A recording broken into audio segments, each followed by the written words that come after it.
Oi, enfermagem, tudo bem com vocês? Eu sou Alcione Abreu, professora e enfermeira, doutora na área de enfermagem, feridas e curativos. Estou aqui mais uma vez no meu canal Doutora Alcione Abreu para ministrar mais uma aula. Essa é uma aula bem introdutória, onde eu vou abordar alguns aspectos sobre feridas e curativos de uma forma bem ampla.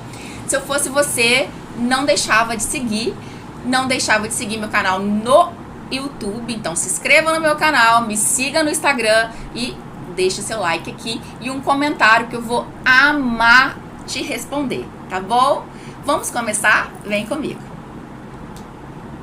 Então, a nossa aula de hoje é sobre feridas e curativos. Eu sou a professora Alcione Abreu, professora da Universidade Federal do Estado do Rio de Janeiro, Unirio, e da Escola de Enfermagem Alfredo Pinto.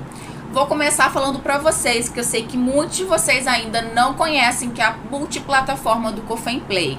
Para você, auxiliar, técnico e enfermeiro, para ter acesso ao mundo da enfermagem na palma da sua mão, baixe a multiplataforma no seu celular, a multiplataforma do Cofem Play. Ela é gratuita. Nessa multiplataforma, você vai ter acesso a revistas, livros, a conteúdo gratuito, vídeos, cursos e a todas as informações do mundo da enfermagem, além também de clubes de vantagens, como cinemas com descontos, teatro, entre outras coisas.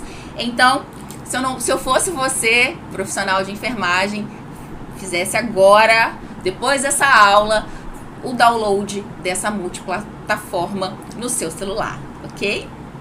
Outra coisa muito importante que eu gostaria de apresentar para vocês, que muitos de vocês que estão me assistindo não sabem que a enfermagem ela tem aproximadamente mais de 60 especialidades, essas especialidades elas estão divididas em 3 grandes áreas de atuação, de acordo com a resolução COFEM 570/2018.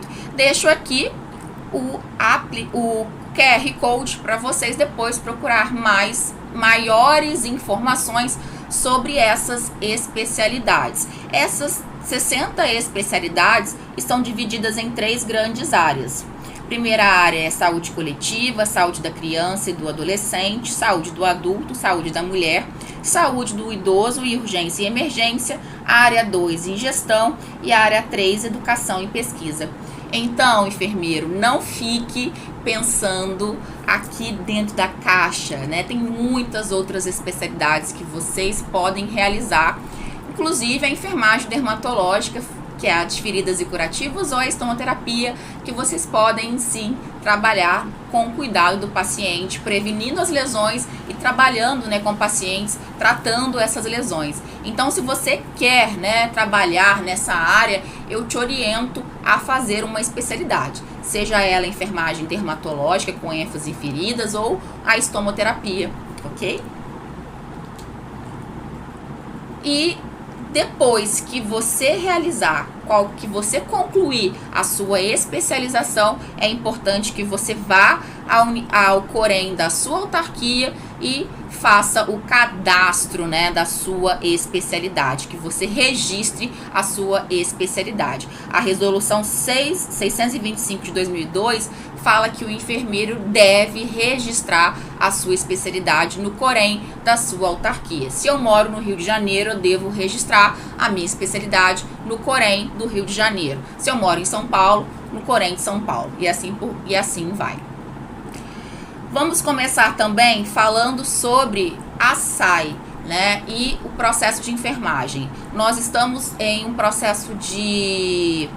Ainda, né, nós podemos utilizar a 358 de 2009, então hoje nós ainda estamos utilizando a resolução do processo de enfermagem, que é 358, está em consulta pública, né, uma nova resolução, uma atualização sobre a SAI e o processo de enfermagem, mas por enquanto nós podemos ainda utilizar a 358 de 2009, que ela fala sobre a SAI e a implementação do processo de enfermagem, que isso é a beira-leito, né, em ambientes públicos ou privados em que ocorre o cuidado do paciente e dá outras providências. A minha aula aqui hoje é para focar o processo de enfermagem no paciente com risco de desenvolver lesão e o paciente com lesão propriamente dita.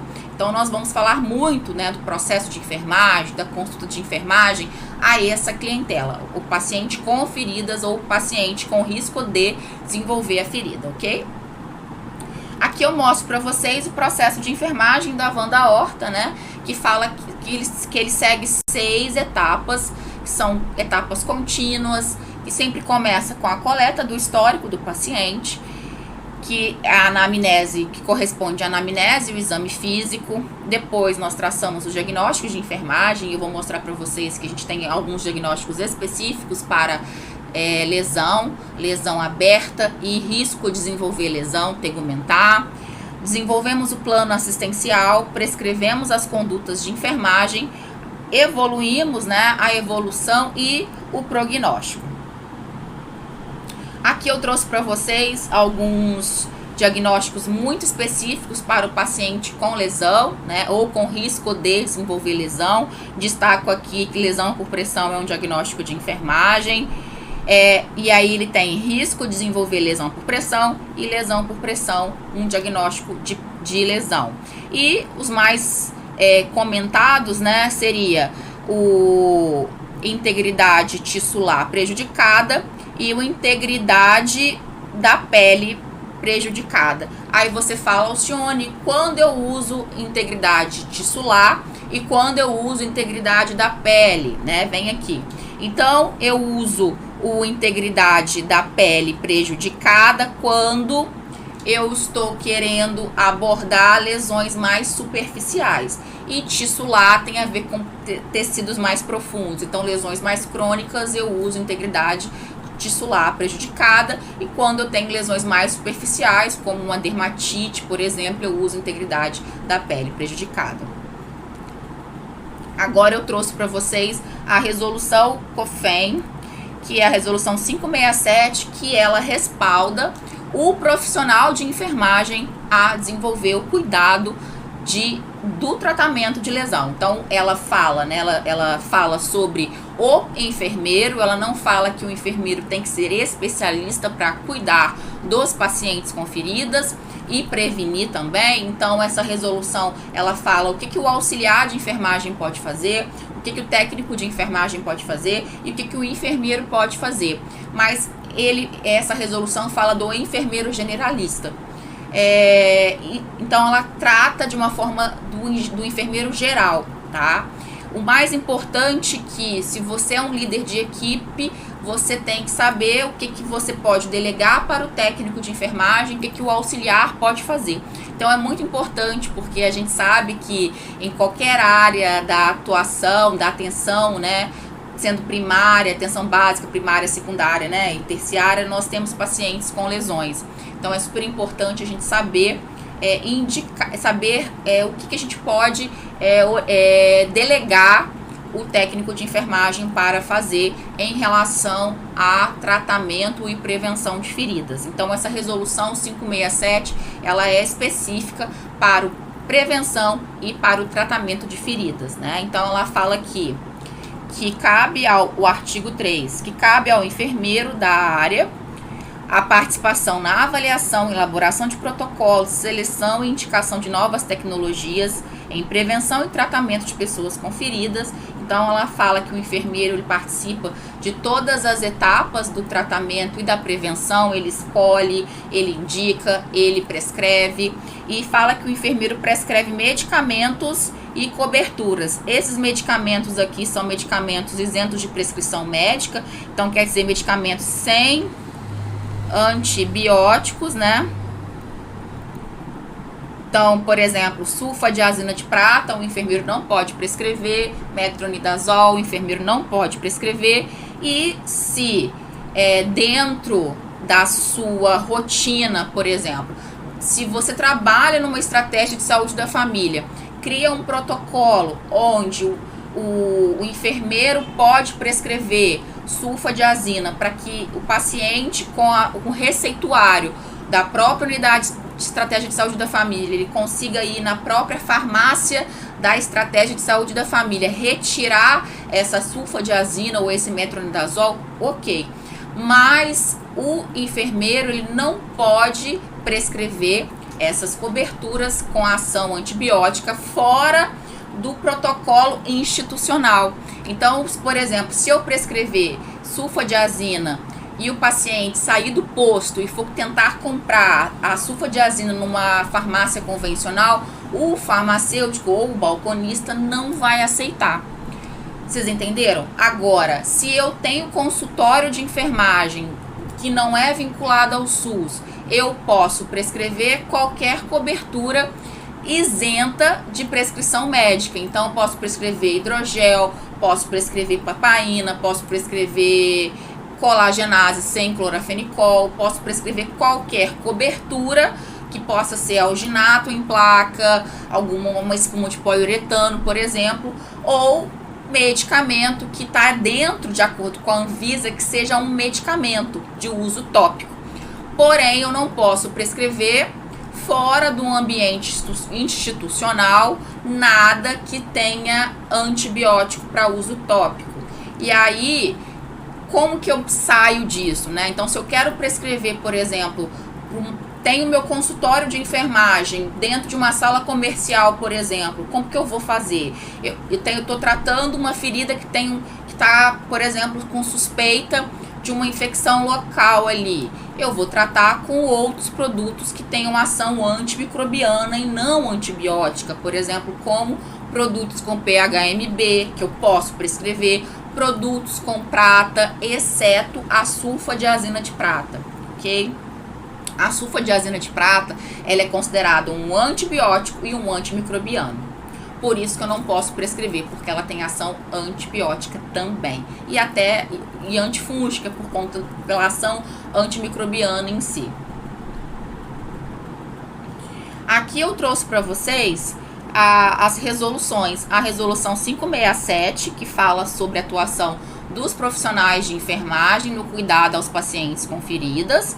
E eu trouxe para vocês a resolução que é a 568 de 2018, que foi atualizada pela 606 de 2019, que é a resolução dos consultórios de enfermagem fora do ambiente do SUS, né? Então, a partir de 2018, o enfermeiro, ele pode ter sim seu consultório de enfermagem, porque o enfermeiro, ele é um profissional autônomo e liberal, né? Então, ele tem autonomia para executar dentro da resolução alguns procedimentos, né? Então, a gente segue a resolução 567, então ela me dá a autonomia para exercer alguma coisa, e a gente é um profissional liberal.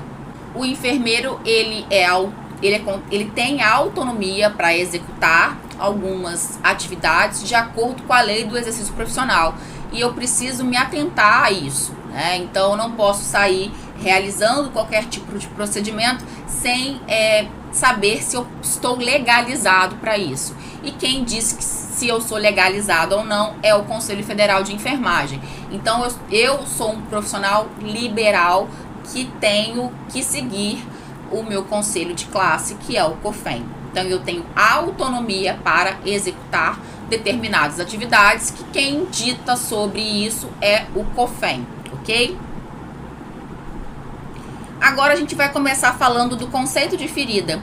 Feridas são lesões teciduais, deformidades ou soluções de continuidade que podem comprometer desde as camadas mais superficiais da pele até camadas mais profundas, como músculos e ossos, como acontece nas lesões por pressão, por exemplo. Agora vamos falar um pouco da classificação das feridas. As feridas podem ser classificadas quanto ao tempo de evolução, em agudas e crônicas. As feridas agudas, ela apresenta um tempo estimado para cicatrizar até 12 semanas, e as feridas crônicas, ela apresenta para considerar uma ferida crônica, uma cicatrização completa requer um longo tempo para cicatrizar, e também ela pode apresentar recidivas. Pode demorar mais de 12 semanas para cicatrizar, estão associadas às doenças crônicas, como a hipertensão, diabetes, entre outras patologias. Trouxe para vocês alguns exemplos de feridas agudas. Feridas cirúrgicas, que é aquelas feridas de cicatrização de primeira intenção, algumas doenças cutâneas, queimaduras de primeiro grau e segundo grau superficial, por exemplo, feridas traumáticas. Aqui eu tenho uma ferida traumática que pode demorar a cicatrizar ou não, vai depender de fatores internos e externos, mas normalmente a ferida traumática mais simples, ela pode ser considerada uma ferida aguda. Ferida cirúrgica, por exemplo, eu tenho aqui uma aproximação de bordas, onde a lesão ela vai cicatrizar bem rapidamente, quando não acontece uma deiscência, quando não acontece um hematoma, uma formação de seroma, que são as complicações mais comuns numa ferida cirúrgica. As lesões cutâneas, a gente tem, por exemplo, as dermatites associadas à incontinência, por exemplo, que são lesões mais que podem cicatrizar com mais facilidade quando em comparação a outras doenças crônicas. Aqui as queimaduras de primeiro grau, de primeiro e segundo grau superficial também, elas tendem a cicatrizar mais facilmente. E as feridas crônicas nós temos úlcera venosa, arterial, úlcera ou lesão por pressão e a úlcera neuropática do diabetes, por exemplo. Aqui nós temos uma úlcera venosa clássica que está acontecendo aqui mais perto do maléolo. Vocês veem aqui a lipodermatosclerose, o tecido de granulação presente no leito. É uma lesão que não é tão profunda, é uma lesão muito exudativa e o paciente apresenta recidivas. O paciente com uma úlcera venosa, ele permanece anos para cicatrizar. E um tratamento eficaz é a terapia compressiva associada à terapia tópica. Já a úlcera arterial é totalmente o contrário da úlcera venosa, né? Onde você vê aqui na úlcera venosa o leito vermelho, vivo. Então, o problema é que tem um retorno venoso dificultado. Então, tem bastante sangue ali irrigando o leito. Aqui, ao contrário, tem uma obstrução de uma parede, de uma artéria, e pouco sangue chega para oxigenar essa ferida. Então, eu tenho tecido desvitalizado, tecido com necrose, o paciente reclama de dor. A pele ao redor é uma pele muito seca, então diminuição de pulsos. E é muito comum nós realizarmos o ITB, que vai ser menor ou igual a 0,6, por exemplo. Aqui uma lesão por pressão, que é ocasionada pela pressão de um osso numa proeminência na cama, na proeminência óssea, num local, né, onde há diminuição de chegada de oxigênio, né? Então aqui a lesão por pressão na região sacra.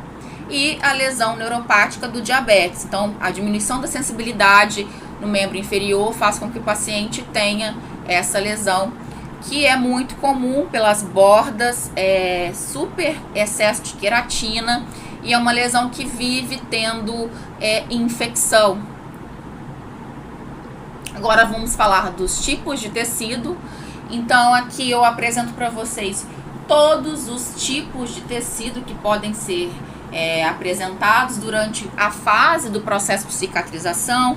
Então eu tenho o tecido de granulação, que é um tecido viável, né, para cicatrizar, é formado pela proliferação de células endoteliais, vasculares e fibroblastos. Os fibroblastos sintetizam colágeno, então ele vai produzir tecido conjuntivo próprio para cicatrizar. Já aqui eu tenho tecido desvitalizado ou esfacelado, que é essa de coloração amarelada aqui. Então é um tecido desvitalizado, sem vitalidade, amarelo ou branco, que vai aderir no leito da ferida. Esse tecido retarda o processo de cicatrização, então eu preciso utilizar um produto que vai fazer o desbridamento desse tecido, desse leito, dessa ferida. Então o ideal é utilizar quando eu tenho feridas que estão com tecidos de granulação e tecido desvitalizado, um tipo de desbridamento que não seja enzimático, que seja um desbridamento mais que preserve o tecido, como o uso, por exemplo, do hidrogel aqui, ou do hidrogel com alginato, por exemplo. Aqui eu tenho um tecido necrótico, então há 100% de tecido necrótico aqui no leito do paciente. Então, o que significa necrose? Morte local do tecido. É um material seco, negro, semelhante a um couro duro. Esse tecido retarda também o processo de cicatrização. Então, eu preciso retirar, realizar um desbridamento desse tecido. E aqui é um tecido final do processo de cicatrização, que é um tecido com cor rosa, e ele indica final da cicatrização. É um tecido neoformado, que precisa de proteção, hidratação. Então eu posso pensar num hidratante, num creme barreira para proteger essa ferida aqui que já cicatrizou, porque o colágeno do tecido conjuntivo ali, ele ainda está se organizando e ele ainda está frouxo, então ele precisa ainda de bastante proteção para que não haja recidiva ali da área. E eu trouxe para vocês um sistema muito fácil de cores, que é um algoritmo que vai dizer para vocês, quando eu tiver tecido vermelho, eu uso o quê? Produtos que possam estimular e eu preciso proteger essa ferida. Quando eu tenho cores amarela, eu preciso utilizar produtos que vão fazer um desbridamento para limpar esse amarelo. E o preto, que significa necrose, eu preciso desbridar. E muitas vezes eu vou utilizar duas técnicas associadas. A técnica de um produto que vai fazer de uso tópico, né? Tanto papaina a 10%, colagenase, por exemplo, e associar ao desbridamento instrumental conservador, por exemplo. E vocês me perguntam, Alcione, como eu faço para avaliar uma ferida com sinais de infecção? Como eu sei que aquela ferida que eu estou cuidando está estagnada, que não está evoluindo para infecção? Quando eu sei que eu preciso utilizar um produto com ação antimicrobiana ali no leito? Se atente para pelo menos 2 a 3 desses sinais que pode indicar para você que a sua ferida, que a ferida do seu paciente está apresentando infecção local. O odor desagradável. Tecido de granulação friável é um tecido rosa opaco que fica ali apresentando ali que está um tecido bem capenguinha ali, bem opaco, esbranquiçado.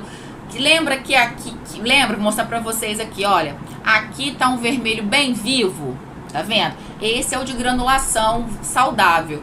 O de granulação friável, ele é bem um rosa opaco, sem brilho, fosco. E isso pode indicar que a sua ferida ela está estagnada no processo de cicatrização. Então você, tem odor, o tecido de granulação está com característica opaca, aquela característica de xoxo ali, não está um vermelho vivo, bonito, pode ser que esteja com sinais de infecção local. O paciente relata para você aumento de dor, calor, você percebe ali o calor, né, em comparação às outras áreas do corpo. Você começa a avaliar, olhando o prontuário anterior, percebendo que a cicatrização ela está sem evolução, a lesão não melhora, não evolui, e há uma presença de túnel para tecidos moles. Olha aqui para vocês verem nessa foto aqui como há rubor, né, e calor ao redor da lesão, porque infecção e inflamação acontecem juntos, né?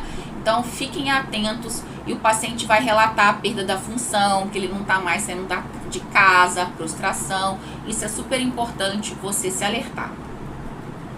Aqui eu vou mostrar para vocês algumas sugestões, então é sugestão, tá? que vocês podem utilizar para tratar aquele tecido vermelho viável. Então aqui a gente pode pensar no hidrogel, que ele também mantém um leito úmido, favorável para cicatrizar. Então a gente pode pensar no hidrogel. A gente pode usar os AGEs, polímeros, que são algumas espumas. Podem usar fibras, que podem ser fibras, por exemplo, existem algumas fibras que vão puxar o exudato. E os alginatos, aqui um grande exemplo aqui de um alginato de cálcio, que vai ser muito útil, inclusive numa ferida com excesso de exudação e ferida com sangramento. Aqui eu trouxe para você algumas sugestões, de produtos que vão atuar no desbridamento, tanto da necrose quanto do tecido desvitalizado de cor amarela.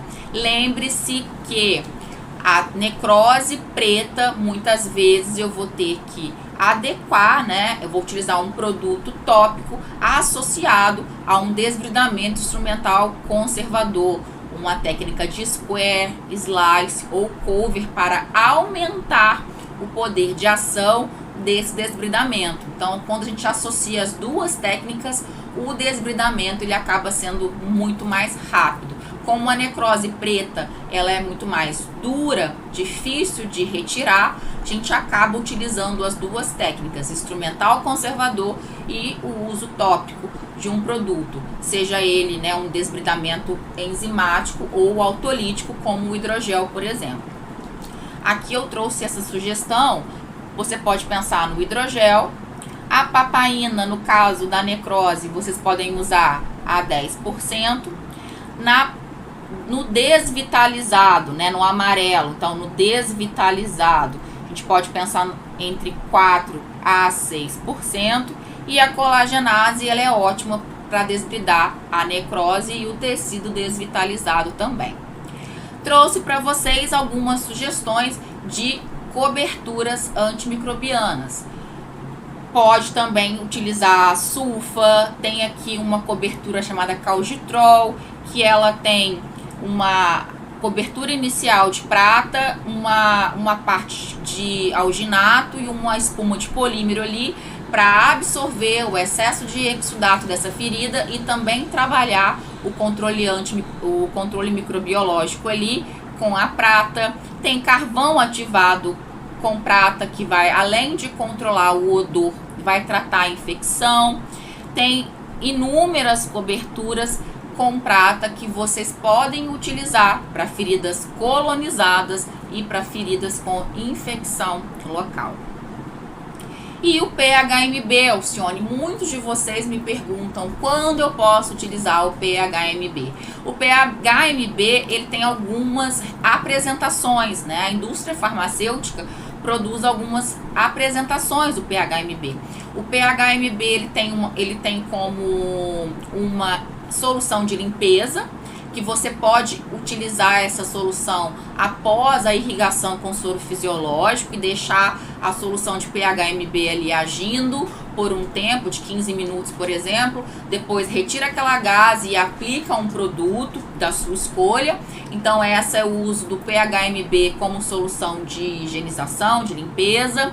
Isso em qualquer ferida, porque ele vai quebrar o biofilme das feridas crônicas, porque sugere-se, né, que as feridas crônicas elas se tornam cada vez mais crônicas por conta do biofilme que as bactérias realizam, né, aquela proteção ali, e impedem que os produtos de ação tópica ali penetrem e façam um processo de cicatrização.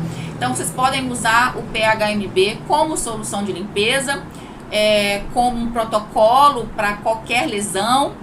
E também existe o PHMB como tratamento mesmo, por exemplo, PHMB no hidrogel.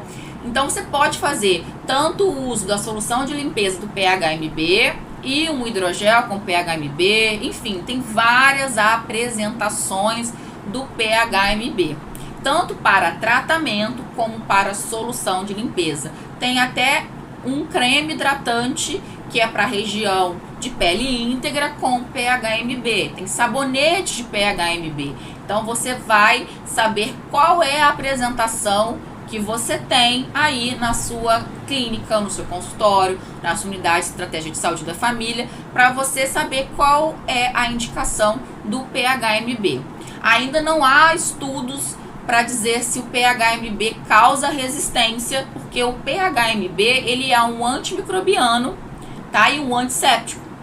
Ele é primo da clorexidina, só que é um primo mais rico, né? Um primo mais charmoso da clorexidina. Então ele não causa tantos danos locais como a clorexidina, ok? E ele tem ação igual à prata, que é para quebrar. Além de quebrar o biofilme, ele vai ter ação antimicrobiana. Então você pode utilizar, por exemplo, o hidrogel com PHMB para uma ferida infectada, por exemplo. Então vamos lá. O que seria o PHMB? A biguanida de polihexametileno, o que é o PHMB, lembra que é um antisséptico do grupo da clorexidina, como eu já falei, ele é primo da clorexidina. Ele atua na ruptura das células em bactérias gram-negativas, gram-positivas, anaeróbicas e na formação de biofilme. Então ele quebra biofilme e, além de quebrar biofilme, ele também tem ação antisséptica. Seu uso não causa resistência bacteriana, como acontece com os antibióticos tópicos, né? Reduz as colônias de bactéria e tem ação no biofilme, que é muito importante, inclusive nas lesões crônicas colonizadas. Efetividade e segurança deste agente tópico na redução do biofilme em feridas crônicas ainda são escassas. A gente não sabe ainda se realmente é seguro, porque ainda não tem estudos de longo prazo para saber se vai causar algum dano o uso crônico do PHMB. Agora a gente vai falar um pouco das iatrogenias causadas na dermatologia. O que seria iatrogenia, né? São condições que designam os efeitos colaterais produzidos pelos medicamentos, dispositivos, procedimentos médicos e infecções hospitalares. E a gente vai focar agora nas lesões por pressão e nas lesões por dispositivos de saúde ou lesões por dispositivos médicos. Mas também acontecem as lesões por fricção e lesões por adesivo. É muito importante destacar que as lesões por pressão se desenvolvem em poucos dias após a internação. O custo das lesões por pressão, né, de tratar a lesão por pressão, ele é muito maior, ele é quase $12, enquanto que prevenir a lesão por pressão custa $5. Reduzir o risco de lesão por pressão é muito importante, ele está dentro da meta 6 da segurança do paciente, então a gente precisa trabalhar a segurança do paciente e trabalhar a prevenção de lesões por pressão é uma meta importante de qualidade da assistência. Em relação ao Sistema Internacional de Classificação da Lesão por Pressão, o que seria o conceito de lesão por pressão? Lesão por pressão é um dano localizado na pele ou no tecido mole subjacente, geralmente sobre uma proeminência óssea. As lesões por pressão podem estar relacionadas aos equipamentos de saúde ou outros dispositivos. Ocorre como resultado de intensa ou prolongada pressão ou da pressão combinada com cisalhamento. Pode ser dolorosa, isso é muito importante. Agora vou apresentar para vocês os estágios das lesões por pressão de forma bem resumida, porque para vocês aprenderem de forma bem rápida os principais estágios das lesões por pressão. O estágio 1 é o eritema não branqueável, então a gente perto de uma proeminência óssea. O grande desafio nosso da enfermagem é que em pele negra pode não ser visível ao branqueamento. E aí, quando eu não consigo visualizar o eritema não branqueável numa pele negra, o que eu vou fazer, Alcione? Inspeção e palpação. Dê prioridade a 4 áreas: trocânter, sacra, calcâneo e região occipital. Então, se o paciente está em decúbito dorsal, são, né, as 4 áreas que tem maior incidência de lesão por pressão. Então, fiquem de olho nessas 4 áreas, inclusive durante o banho no leito do paciente. Então, oriente a sua equipe de enfermagem durante o banho no leito a fazer a inspeção e a palpação dessas áreas quando o paciente estiver recebendo esse cuidado à beira-leito, e também quando for trocar a fralda do paciente. Então, a inspeção durante a fralda. Então, a área de fralda é uma área muito importante para ser inspecionada por conta também da dermatite associada à incontinência. Não esqueça. Então, o que eu preciso avaliar? Dor local. Então, durante a inspeção, apalpar aquela área. Se o paciente puder relatar dor, ele vai relatar. Endurecimento do tecido ou amolecimento, então eu vou sentir essa sensibilidade de área mais endurecida ou mais amolecida, e aumento ou diminuição da área em comparação ao tecido subjacente. Aqui é um desenho esquemático mostrando para vocês a área de hiperemia. Então, é uma hiperemia não branqueável, então eu consigo prevenir, se eu consigo diagnosticar estágio 1 de forma rápida, eu consigo prevenir, né, a evolução para o estágio 2, se eu consigo chegar nesse momento no paciente. Aqui umas fotos mostrando para vocês como é a hiperemia, estágio 1. Já o estágio 2, gente, aconteceu a perda da epiderme, e houve a perda da epiderme e da derme, porém uma coisa muito superficial. A gente só consegue achar a presença de granulação no leito, não há presença de desvitalizado, pode apresentar como flictema fechado ou aberto por líquido seroso, inclusive no calcânio. E em relação à DAI e lesão por adesivo, a DAI, muitas vezes, eu vou diferenciar inclusive nas áreas em relação à área de fralda. E lesão por adesivo, muitas vezes são áreas mais de membros, né, onde há fixação de adesivo, ou realmente ao redor do curativo, tá? Então assim, lesão por adesivo realmente ela faz o contorno do adesivo onde eu fiz a fixação do adesivo, tá? Então, realmente, se eu fiz a fixação de um local e puxei ali, é realmente uma lesão por adesivo. E DAI, eu tenho que me atentar, porque é onde não há proeminência óssea. Pode acontecer uma dermatite associada à incontinência e não a lesão por pressão estágio 2. Então, fiquem atentos durante a localização dessa lesão, tá ok? Aqui eu mostro para vocês o desenho esquemático dessa lesão, que é a lesão estágio 2. Então, nota-se que é rompimento da epiderme e da derme somente. Não há presença de tecido desvitalizado, somente tecido de granulação. É uma lesão bem superficial que acabou de romper. Aqui nas fotos é uma região aqui do trocânter, é uma lesão que acabou de acontecer, ruptura. E aqui é um flictema com líquido seroso no calcânio. Então, eu vou realmente fazer o que? A proteção desse calcânio, fazer a elevação desse calcânio no leito. Não deixar com que esse calcânio fique fazendo o que? Sofrendo pressão no leito do paciente. O estágio 3, eu tenho perda total da espessura dos tecidos na pele. O tecido adiposo subcutâneo pode ser visível, porém você não vai conseguir enxergar osso, tendão, músculo, nem nada. Pode estar presente algum tecido desvitalizado. Vamos ver na figura aqui. Então, aqui, olha, é uma lesão bem profunda, vai até o tecido de gordura, né?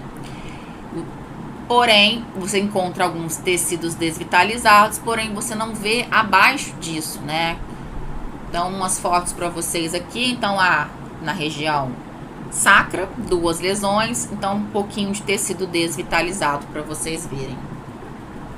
Já a lesão de estágio 4, a perda total da espessura dos tecidos, com exposição óssea, tendão ou músculo, pode apresentar tecido desvitalizado, que é aquele de cor amarela, necrose e algumas áreas do leito da lesão. Frequentemente são cavitárias e formam fístulas, que é onde há o encontro de 2 áreas. apresenta um grande risco para osteomielite por conta da exposição óssea. Aqui eu tenho uma foto esquematizando, né, que aqui é na região do trocânter, mas eu tenho aqui já o aparecimento da região aqui do osso do fêmur. Então, é caracterizado, é realizado o diagnóstico de lesão por pressão estágio 4. Aqui para vocês verem o desenho esquemático, epiderme, derme, hipoderme, chegando até o osso, e é uma lesão com grande risco de desenvolver osteomielite e, consequentemente, sepse. Lesão por pressão que eu não tenho condição de estagiar, eu tenho perda total dos tecidos, porém ela está recoberta por um tecido desvitalizado ou necrótico. Eu só vou conseguir estagiar se é uma lesão estágio 3 ou 4 após a retirada dessa camada de tecido morto. Por exemplo, aqui. Então, eu tenho uma lesão por pressão que eu não consigo estagiar. Após a retirada desse tecido, dessa necrose, eu consigo estagiar. Então, era uma lesão que é estágio 3, porque ela só atingiu o epiderme, derme e a hipoderme. Aqui eu tenho para vocês dois tipos de lesão. Uma lesão por pressão, que seria essa aqui do bottom, relacionada ao dispositivo de saúde, onde a sonda de gastrostomia para alimentação do paciente, essa fixação do bottom ali da sonda está causando uma pressão ali na área e uma lesão.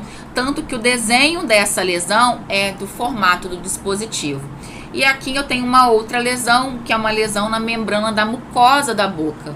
E essa membrana da mucosa, ela também sofre lesão ocasionada por um dispositivo de saúde.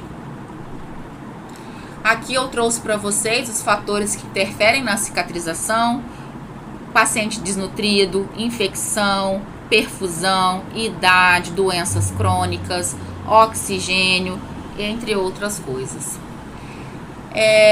O que eu posso fazer para prevenir a lesão por pressão?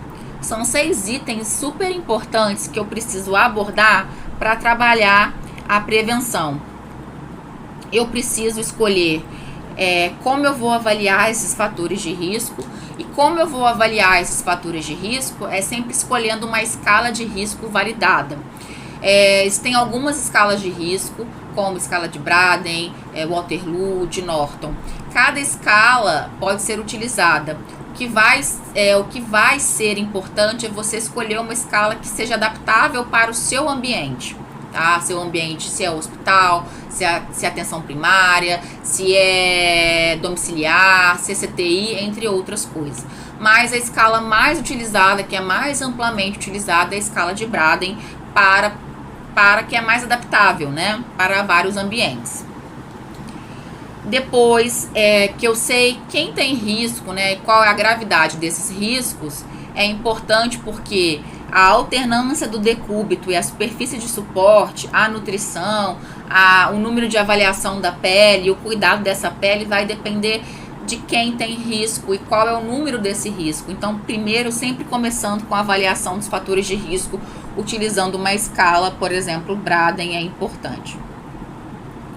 Depois eu faço a avaliação dessa pele, a inspeção da pele é muito importante, inclusive durante o banho do leito, durante o banho de dispersão, a cada troca de fralda. O cuidado dessa pele com higienização, com sabonete líquido, mais próximo com o pH da pele, hidratantes neutros, sem cor, sem cheiro, sem fazer massagem nessa pele em áreas com risco de desenvolver lesão por pressão. Nutrição é super importante quando você, junto com o nutricionista, avalia um paciente, percebe que esse paciente está com risco e, no caso, indicam produtos nutricionais para aumentar, né, essa parte nutricional, produtos ricos em proteínas e vitaminas que são específicos para a cicatrização, como prolina, arginina, entre outras coisas. A alternância de decúbito vai também depender da gravidade, né, do paciente e o nível dele de risco para a lesão por pressão. E a superfície de suporte também vai depender do risco desse paciente para desenvolver lesão por pressão. Então, quanto maior o risco, melhor tem que ser a superfície de suporte desse paciente. Aqui eu falo algumas dicas de posicionamento que é super importante para você, enfermeiro, durante a movimentação e também a mudança de decúbito. A mudança de decúbito só não deve ser feita quando ela é contraindicada. Então, se há contraindicação médica, não deve ser feita. E aí esse paciente ele deve estar em uma superfície de suporte bem adequada. Porém, não há contraindicação, esse paciente sim deve ser movido, né? Deve ser realizado a mudança de decúbito. Dicas para o posicionamento no leito. Orientar os profissionais de saúde a realizar elevações para o alívio da pressão ou outras manobras de alívio. Utilizar uma almofada ou travesseiro abaixo das pernas para elevar os calcâneos e mantê-los flutuantes. O reposicionamento deve ser feito usando 30 graus na posição semi-Fowler e a inclinação de 30 para posições laterais, alternadamente, lado direito, dorsal e lado esquerdo. Uma coisa super importante que vocês precisam passar, tanto para os cuidadores, para os familiares desses pacientes, que devem ser evitados os dispositivos a seguir.